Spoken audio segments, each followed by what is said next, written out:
بسم اللہ الرحمن الرحیم۔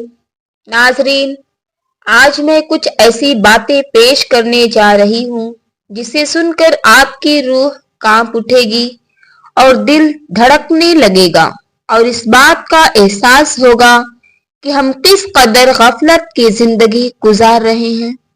ایک ایسی رات جس کی حقیقت جان کر آپ حیران رہ جائیں گے، ایک ایسی رات جسے چھوڑ دینا بدقسمتی ہوگی، ایک ایسی رات جس کی برکت خود اللہ کے نبی کریم صلی اللہ علیہ وسلم نے بیان فرمائی ہے۔ یہ کوئی عام رات نہیں، یہ فیصلوں کی رات ہے، یہ تقدیر کے لکھے جانے کی رات ہے، یہ وہ رات ہے جس میں اللہ تعالیٰ اپنے بندوں پر رحمتوں کی بارش برساتا ہے۔ جی ہاں، وہ کون سی رات ہے؟ وہ ہے شب برات۔ شب کا مطلب ہے رات اور برات کا مطلب ہے نجات، یعنی وہ نجات کی رات جس میں اللہ تعالی گنہگاروں کو جہنم سے نجات عطا فرماتا ہے، توبہ کرنے والوں کو معاف کر دیتا ہے اور بے حساب لوگوں کی قسمت کے فیصلے لکھے جاتے ہیں۔ کیا آپ جانتے ہیں کہ شب برات کی رات میاں بیوی کا ایک ساتھ سونا کیوں ضروری سمجھا جاتا ہے؟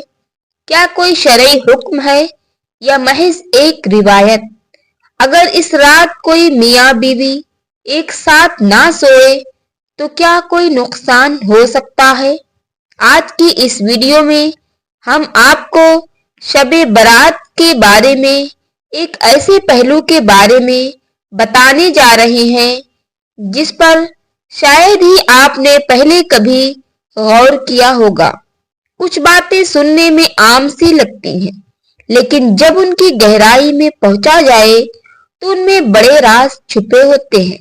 یہ ویڈیو آخر تک دیکھیں کیونکہ ہمیں نہ صرف اس سوال کا جواب دینا ہے بلکہ شب برات کی اصل روح اور اس رات کا اصل اعمال کے بارے میں بھی ہم آپ کو بتائیں گے۔ ناظرین، شعبان کی 15ویں شب برات کہلاتی ہے، یعنی وہ رات جس میں مخلوق کو گناہوں سے بری کر دیا جاتا ہے۔ تقریباً 10 صحابہ کرام رضی اللہ تعالیٰ عنہ سے اس رات کے متعلق احادیث منقول ہے۔ حضرت عائشہ رضی اللہ تعالیٰ عنہا فرماتی ہیں کہ شعبان کی 15ویں شب کو میں نے نبی کریم صلی اللہ علیہ وسلم کو اپنی آرام گاہ پر موجود نہ پایا تو تلاش میں نکلی، دیکھا کہ آپ جنت البقیع کے قبرستان میں ہیں۔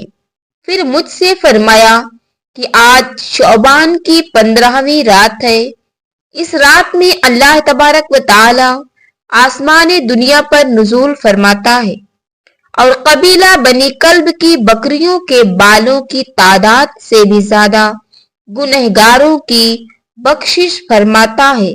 دوسری احادیث میں ہے، اس رات میں اس سال پیدا ہونے والے ہر بچے کا نام لکھ دیا جاتا ہے۔ اس رات میں اس سال مرنے والے ہر آدمی کا نام لکھ دیا جاتا ہے۔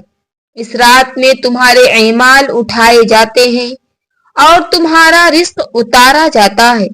اسی رات ایک روایت میں ہے کہ اس رات میں تمام مخلوق کی مغفرت کر دی جاتی ہے سوائے 7 اشخاص کے، سوائے 7 لوگوں کے۔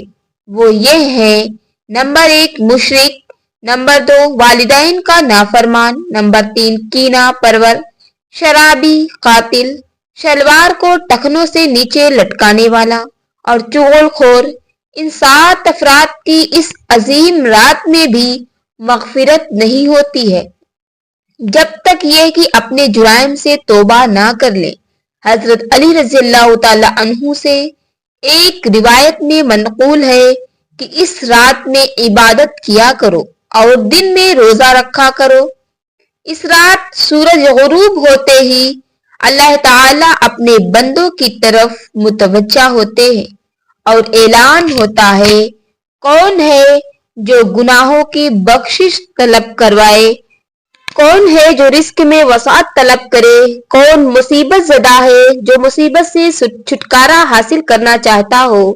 ان احادیث کریمہ اور صحابہ کرام رضی اللہ تعالیٰ عنہ اور بزرگان دین کے عمل سے ثابت ہوتا ہے کہ اس رات میں 3 کام کرنے کے ہیں۔ ایک، قبرستان جا کر مردوں کے لیے ایصال ثواب اور مغفرت کی دعا کی جائے۔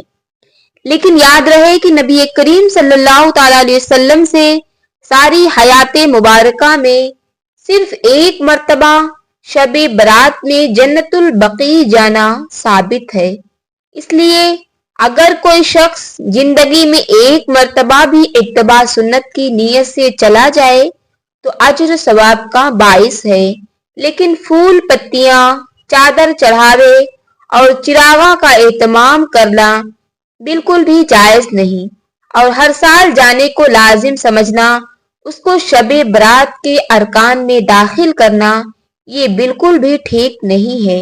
جو چیز نبی کریم صلی اللہ تعالیٰ علیہ وسلم سے جس درجے میں ثابت ہے اس کو اسی درجے میں رکھنا چاہیے، اس کا نام اتباع اور دین ہے۔ نمبر 2، اس رات میں نوافل، تلاوت، ذکر و اذکار کا اہتمام کرنا۔ اس بارے میں یہ واضح ہے کہ نفل ایک ایسی عبادت ہے جس میں تنہائی مطلوب ہے، یہ خلوت کی عبادت ہے، اس کے ذریعے انسان اللہ کا قرب حاصل کرتا ہے، لہذا نوافل وغیرہ تنہائی میں اپنے گھر میں ادا کر کے اس موقع کو غنیمت جانے۔ نوافل کی جماعت اور مخصوص طریقہ اپنانا درست نہیں ہے۔ یہ فضیلت والی راتیں شور و شغب اور میلے اجتماع منعقد کرنے کی راتیں نہیں ہیں، یہ بلکہ گوشے تنہائی میں بیٹھ کر اللہ سے تعلقات استراد کرنے کی قیمتی لمحات ہیں، ان کو ضائع ہونے سے بچائیں۔ 3 دن میں روزہ رکھنا بھی مستحب ہے۔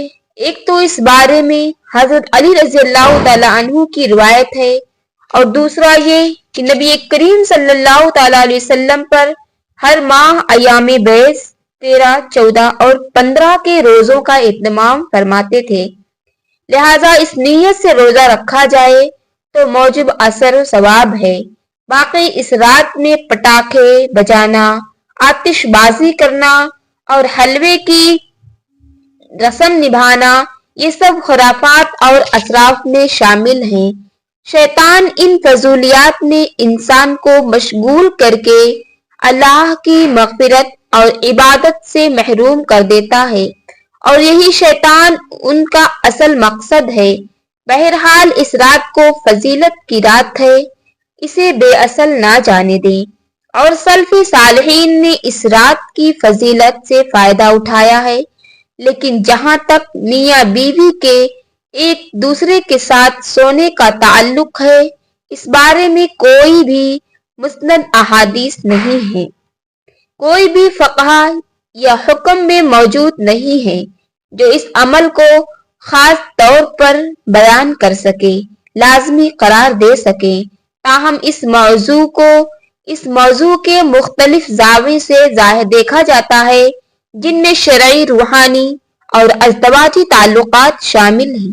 نمبر 1، ازدواجی تعلق اور عبادت۔ اسلام میں ازدواجی تعلق کو عبادت کے درجے میں رکھا گیا ہے۔